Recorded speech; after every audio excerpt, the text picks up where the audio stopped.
In this episode, we're taking you on a journey to two wildly different places, the backwoods of Texas and the heart of New York City.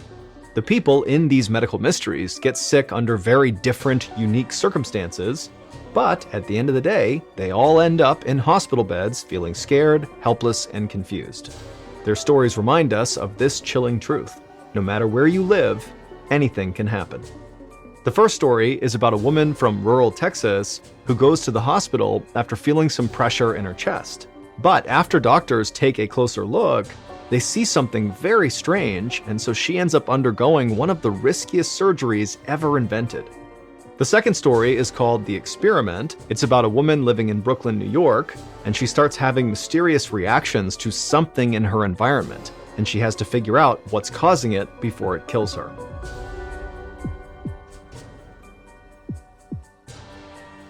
Now, here's our first story called The Shadow.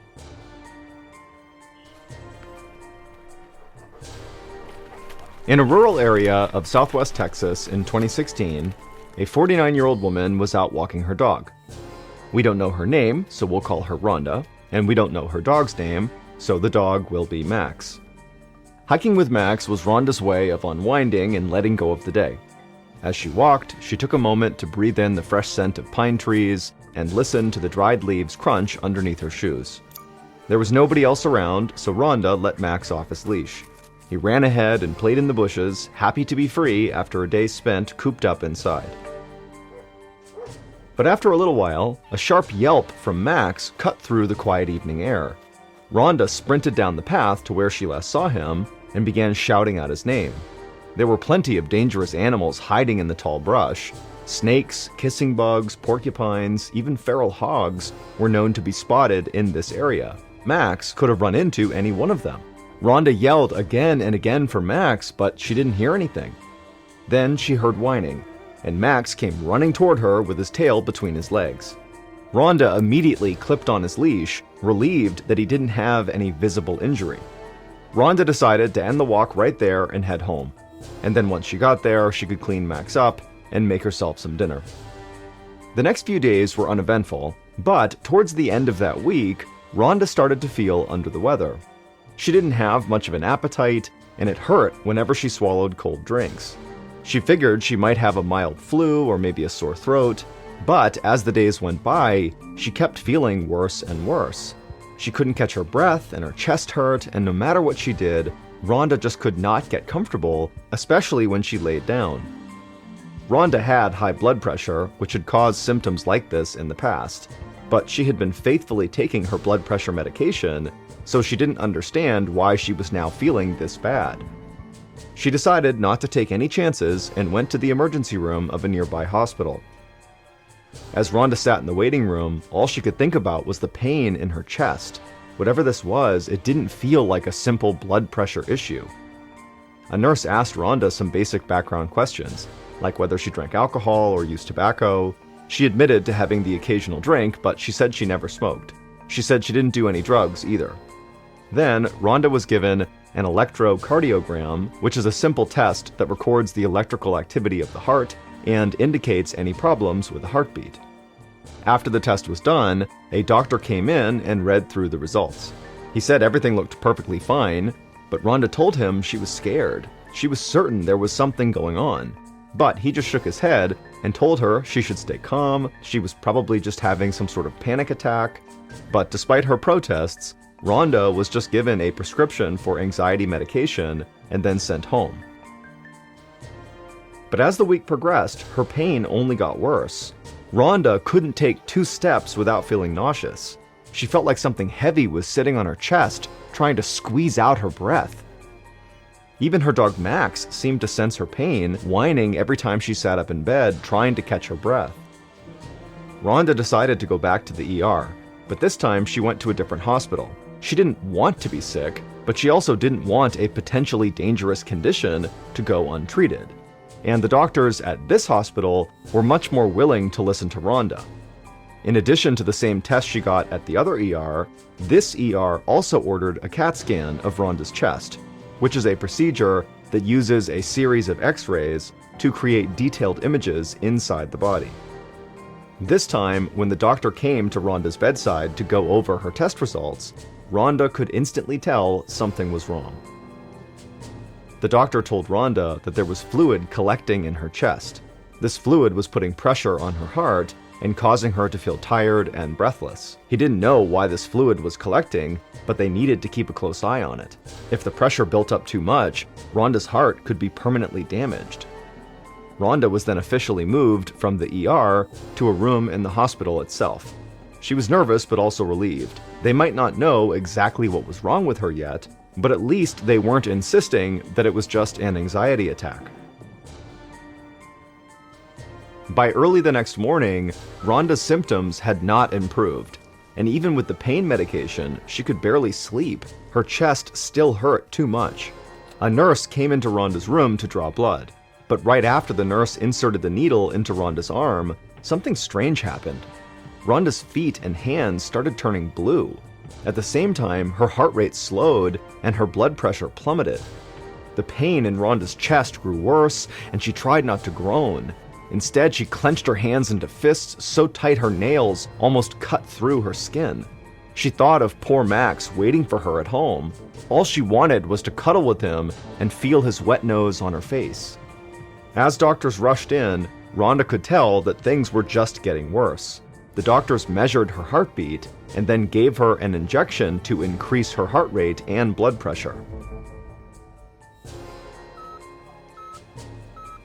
Once Rhonda was stabilized, her cardiologist arrived at her bedside. He could see that the excess fluid around Rhonda's heart was exerting more pressure. It was getting so intense that it could stop her heart from beating. There was no time for the doctor to make a precise diagnosis. Rhonda needed surgery right now. That fluid had to be drained or she was going to die. They could figure out what was actually wrong with her afterwards.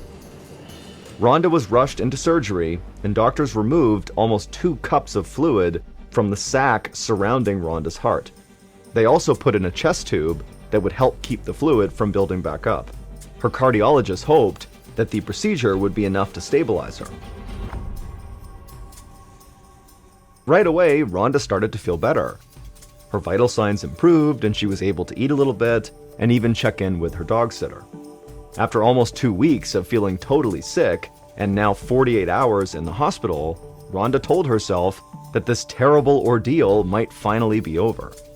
Over the next couple of days, she improved enough for her doctors to remove the chest tube that was draining the excess fluid from her heart. But just after getting the chest tube removed, Rhonda again started feeling intense pressure in her chest. More tests were done, and they revealed that fluid was reaccumulating around her heart at an alarming rate. Rhonda's blood pressure suddenly dropped and her body went into shock. Her surgical team sprang back into action. Once again, she was wheeled into surgery to drain the fluid from around her heart.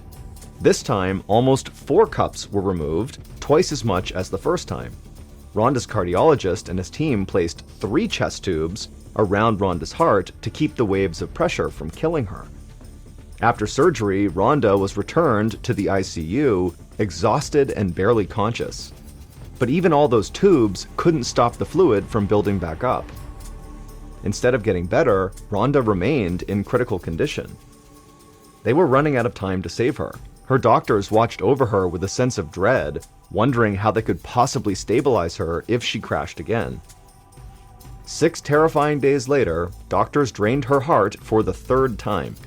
This time, though, her cardiologist noticed something strange in the bloody liquid they drained out of her chest. He examined it and realized that the liquid was full of blood clots. Rhonda must be bleeding internally. If one of those clots made its way into her heart, it could block an important artery. This would cause cardiac arrest and kill Rhonda in seconds. Her cardiologist ordered more scans and then carefully studied each one. And that's when he noticed something truly puzzling. Rhonda's aorta, which is the large artery connected to the heart, showed a small, thin shadow. The cardiologist was baffled by it. He knew it had to be connected to the bleeding, but he couldn't tell what it was, and he had to find out. To do this, he needed to see Rhonda's heart completely still and without any blood to obscure the view. While it sounded impossible, there was a way to do this. he needed to perform an incredibly dangerous surgery, the kind of surgery that he would only do when there was no other choice. He dreaded reaching this decision, but it was the only way to save her life. Rhonda would have to be put into a state called total circulatory arrest. The surgical team would do this by first drastically lowering her body temperature.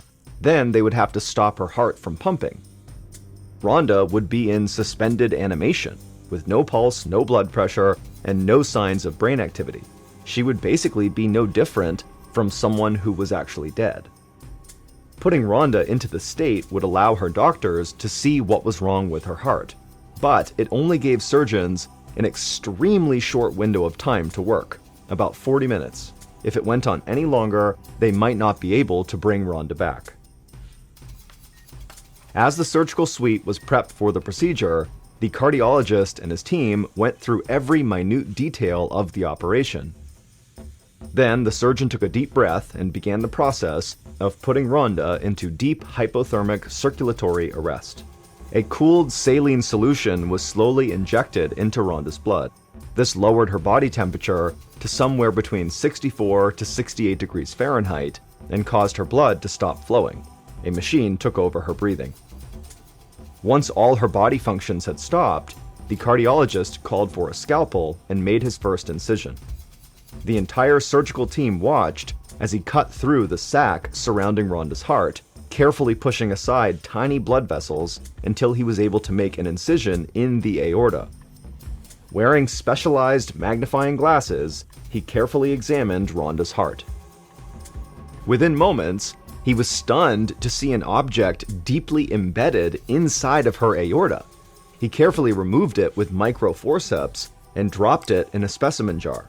Then he cut out the damaged part of the aorta, repaired it with the synthetic graft, and closed Rhonda back up.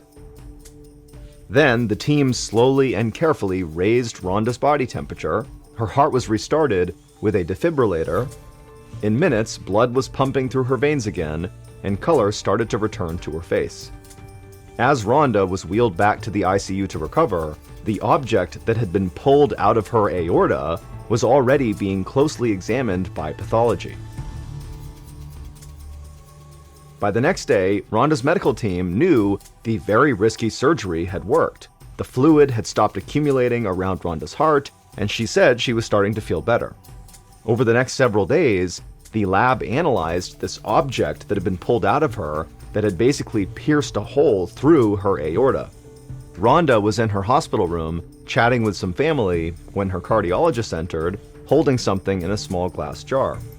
He told her that the pathology department had a little present for her. They knew what had caused her near-death crisis. The object from her aorta that had nearly killed her was an inch-long, black and extremely sharp porcupine quill. But now the question was, how had it gotten inside of her? It happened more than a month earlier, on the day she went for a walk with her dog Max in the woods. When Max ran into the brush and began whimpering and whining, he had encountered an angry porcupine. Later, when Rhonda got home, she saw several quills sticking out of Max's fur. Rhonda had painstakingly removed them, but while she was doing this, she had accidentally swallowed a porcupine quill and somehow didn't notice. The quill poked a hole in her esophagus and then made its way to her aorta, where it caused her to bleed into the sac around her heart. Since she had no idea that she had swallowed a quill, she never thought it was necessary to tell her doctors about the incident with her dog and the porcupine. 3 weeks after she was first admitted to the hospital, Rhonda made a full recovery and went home. She still went on long walks with Max and still let him run free into the brush. She wasn't the kind of person who lived in fear, but her heart always started to beat a little faster whenever Max ran out of sight for more than a few minutes. Somewhere out there in the brush, there might still be a stubborn porcupine with a few missing quills waddling around.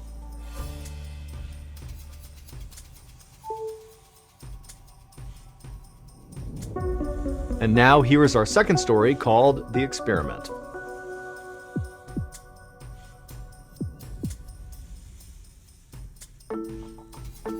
On a spring evening in 2014, 43-year-old Amy Pearl looked out the kitchen window of her neighbor's brownstone in Brooklyn, New York.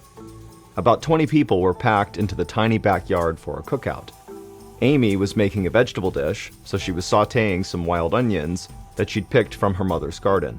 After the onions were ready, she headed outside to join the party, where the host was now cooking a giant rack of lamb on a charcoal grill. Amy mingled with her friends until it was time to eat. Then they all sat down at a long table. The lamb, wild onions, and assorted roasted vegetables made for a delicious meal. Amy even sneaked some meat to her dog, a brown and white pit bull mutt named Cola. Amy couldn't help but think about how lucky she was. She was a successful radio producer living just minutes away from Manhattan, in a city full of things to do and great food to eat. And she had a group of amazing friends to enjoy it with. A few hours later, the party ended, so Amy said her goodbyes and headed back to her own apartment with her dog. After she got home, Amy went to bed. It was midnight and she was ready to get some sleep. But a couple of hours later, she woke up and just felt totally strange. A wave of anxiety hit her, but she wasn't sure why. She decided to get up and go to the bathroom. When she walked in and flipped on the light, she took a look at her face in the mirror. She was shocked when she saw her reflection. Her face looked misshapen and her eyes were swollen. Amy could barely recognize herself and immediately knew something was wrong. Then she was hit by this awful dizzy spell. In a daze, Amy walked back toward her bedroom. She was so dizzy she had to hold on to the walls for support, but she managed to get back to her room and climb into her bed. As soon as she lay down, she felt like she was going to pass out. Amy stood back up and attempted to walk off her dizziness as her dog, Cola, followed her around the apartment. As she paced around, Amy started to have these intense stomach cramps. Her mind began to race and she wondered what was happening. Amy wondered if she had accidentally poisoned herself with something she ate from the dinner party. She thought maybe there might have been a snail hidden on the wild onions, or maybe the onions themselves were just poisonous. She was worried she might have poisoned her friends too. So far, no one had texted or called her though, so she hoped everything was okay. As her anxiety intensified, Amy got up and returned to the bathroom and splashed cold water on her face, which helped calm her down a bit. She dried her face off with a hand towel and realized she no longer felt dizzy. Amy told herself that maybe a night's rest would just fix everything, so she returned to her bedroom and finally fell asleep. The next morning, Amy woke up feeling much better. Her stomach had stopped hurting and her face looked normal again. However, she wanted to figure out what had happened. She figured the best way to start was to check in on her friends who had gone to the same party the night before. Amy picked up her phone and dialed the neighbor who had hosted the cookout. She didn't want to alarm them by talking about her symptoms, so she just asked them how they felt the party went. The host was very happy with everything and thanked Amy for making the wild onions. Amy got off the phone feeling totally relieved, and so she called some more people who attended the party, and again, everyone just seemed fine and had a great time. Amy was left totally bewildered and without any answers about what had happened to her, but she ultimately just chalked up the whole thing to an upset stomach and tried to move on. A week later, on a Saturday night, Amy decided to stay in with her dog, Cola, instead of going out with her friends. She decided to make a cheeseburger and french fries for dinner, so she pulled a frozen patty out of the freezer and turned on the stove. When the burger was done, Amy placed a slice of cheese right on top and watched it melt. Then she put the burger on a bun and added the fries that she had cooked in the oven. Amy grabbed a can of soda from her fridge, she sat down on the couch next to Cola, and took her first bite of the burger. The patty was a pink medium rare, the cheese was melted and gooey, and the fries were perfectly salted. Amy savored every bite and then watched a movie. 2 hours later, as the credits of the movie began to roll, Amy hugged her dog. As he licked her face, she started to feel lightheaded. She stood up too quickly and nearly fell over. Amy braced herself against the wall and struggled to catch her breath.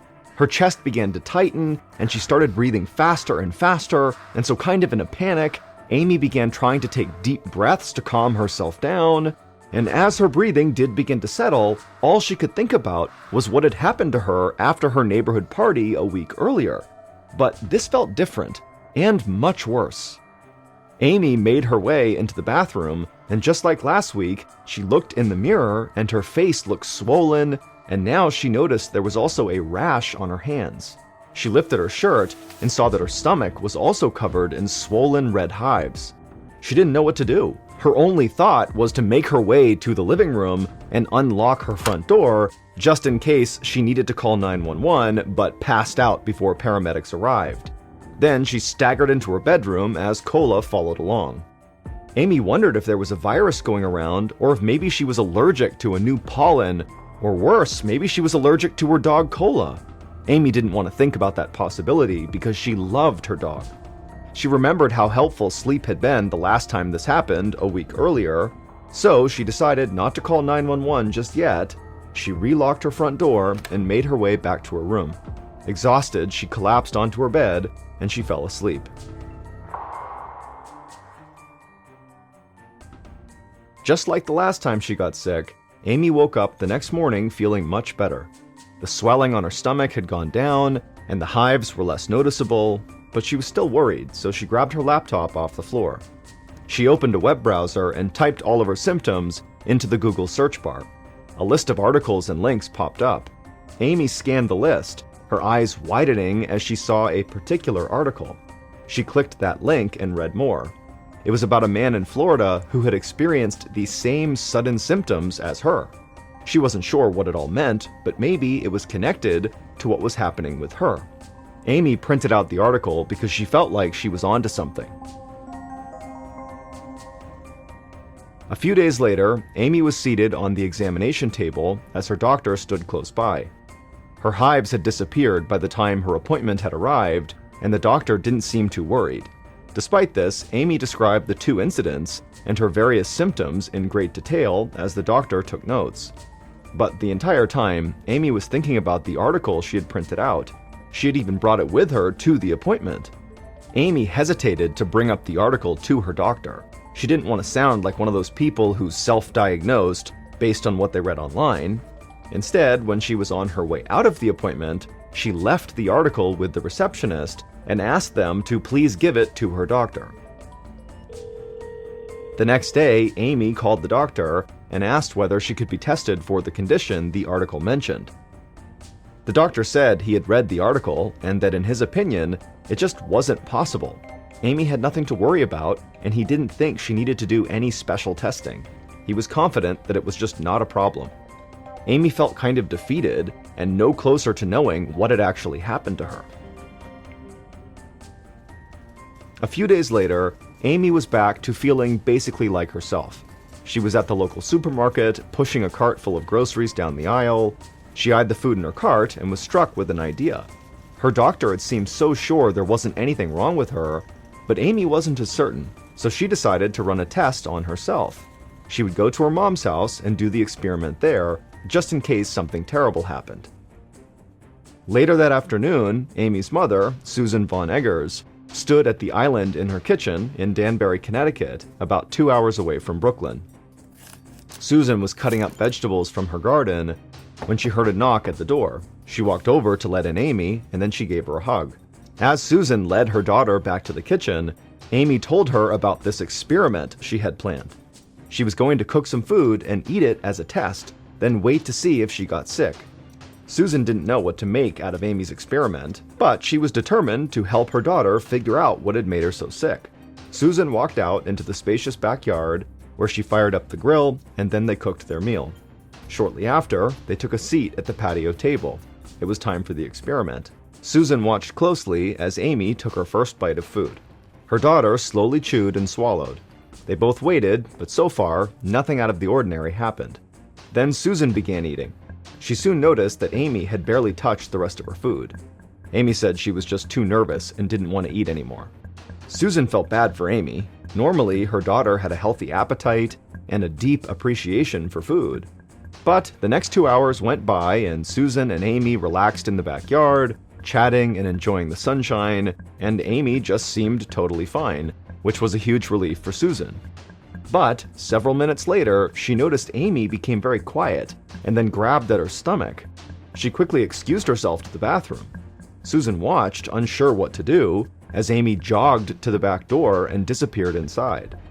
20 minutes later, Amy returned and looked very pale. She asked if her mother could drive her to the emergency room. Susan's stomach dropped, and for a split second, she couldn't think straight. She jumped up and said she needed to change her clothes. Even as she said it, she realized how absurd it sounded. She frantically ran to her bedroom, but a minute later, she heard something slam against her door. Susan opened the door and saw that Amy had collapsed on the floor in the hallway.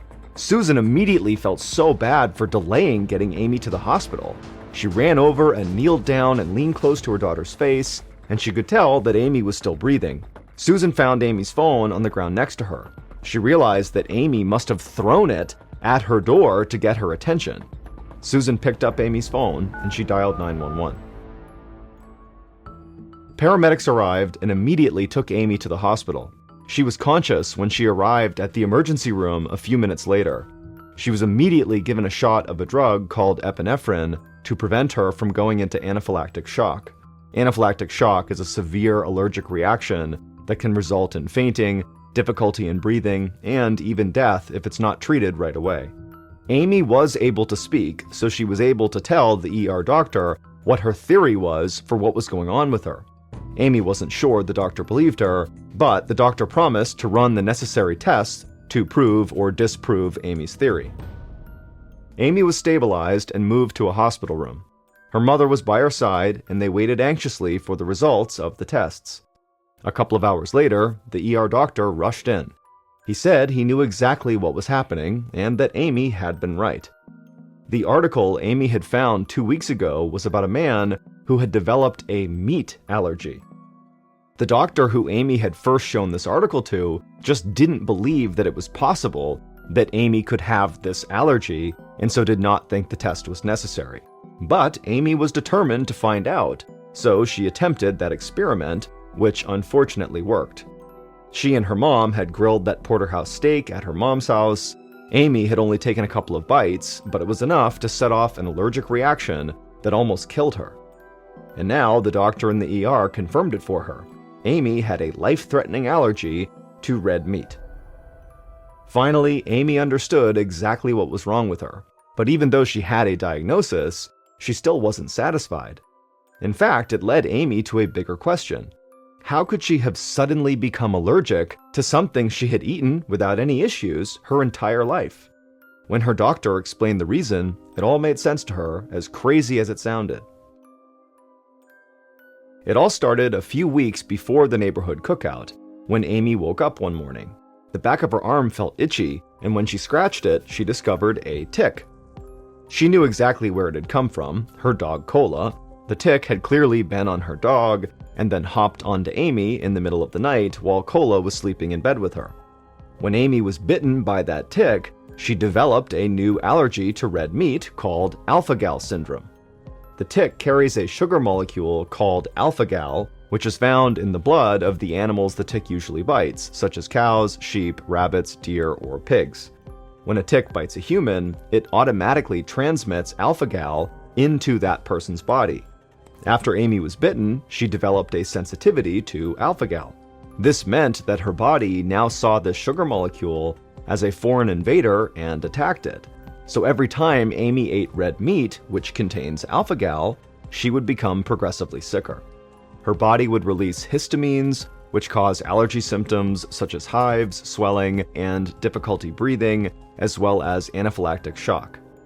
It just so happens that Amy's symptoms were particularly severe. It is estimated that almost 450,000 people in the United States have developed alpha-gal allergy in the same way as Amy, which would make it the 10th most common allergy in the entire country. Up to 60% of people with red meat allergies can experience severe symptoms. There is currently no cure. After Amy learned about her diagnosis, she realized she could never eat red meat again, which included beef, venison, pork, and lamb. They had been her favorite foods since she was a kid. After being released from the hospital, she decided to go on a strict vegetarian diet for personal reasons. She continues to go see her allergist for testing to see if anything has changed, but her alpha-gal antibody levels are still present in her bloodstream. Now, Amy has made peace with the lifestyle change and has even learned to appreciate it, especially considering her deep love of animals.